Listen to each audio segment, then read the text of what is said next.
С юных лет мы воспитываемся и впитываем в себя законы природы.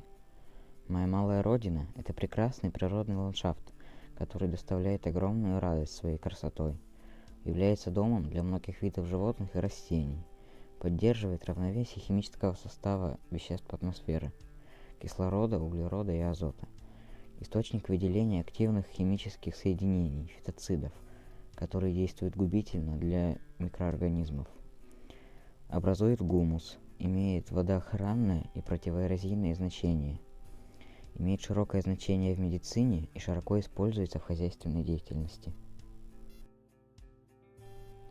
Для обеспечения поглощения нормы кислорода одним человеком в год необходимо иметь площадь лесов на одного человека 0,1–0,3 гектара, то есть одно большое дерево выделяет столько кислорода, сколько нужно одному человеку в сутки.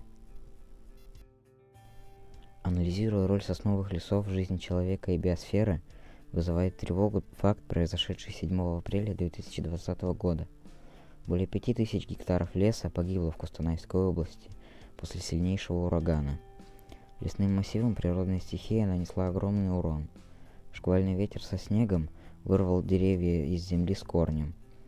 Больше всего пострадал Аракарагайский лесхоз в Алтансаринском районе, моя малая родина. На территории лесного массива, где произрастает сосна обыкновенная, появилось большое количество бурелома и ветровала. В основном пострадали хвойные насаждения деревьев, которым более 100 лет. Степень вреда, причиняемого лесу бурей и ветром, зависит также от качества почвы. На плотных почвах скорее бывают буреломы, на рыхлых – ветровал. Вторая причина – это возраст дерева. Молодые и средневозрастные насаждения менее страдают, чем преспевающие и спелые. Третье.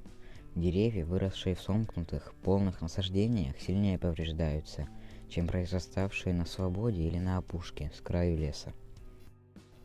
Последствия деструктивного механического влияния ветра на лесные массивы Аракарагайского лесхоза говорит о ветровале. Его признаки – это вывал ветром деревьев, а точнее сосны обыкновенной, с отрывом от почвы, части или всей корневой системы. К чему же приводят последствия данных стихий?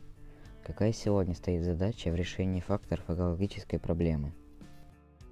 Ветровальные деревья необходимо по возможности быстро удалять из насаждений, так как их присутствие в лесу существенно ухудшает санитарное состояние древостроя, увеличивает пожарную опасность и создает условия для размножения стволовых вредителей, короедов, усачей и болезнетворных грибов. Несмотря на то, что древесина ветровальных деревьев по качеству обычно ниже, чем у свежесрубленных, она может быть использована в хозяйственных целях. Крупные по площади участки ветровала, подлежащие уборке, разрабатывают 1–2 года, корректируя надзором Государственного лесного фонда сроки и очередность рубок. Посадка леса в данных местах производиться не будет, этого не требуется, так как повалило выборочно и уменьшилась полнота леса.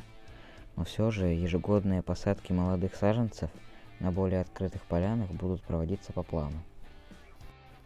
А мы, обучаясь в школьном лесничестве, сотрудничая с шефами Аракарагайского лесхоза, продолжим формировать знания лесоэкологической культуры и основ природоохранной деятельности. А совместные усилия сберегут и приумножат природное богатство нашей Родины.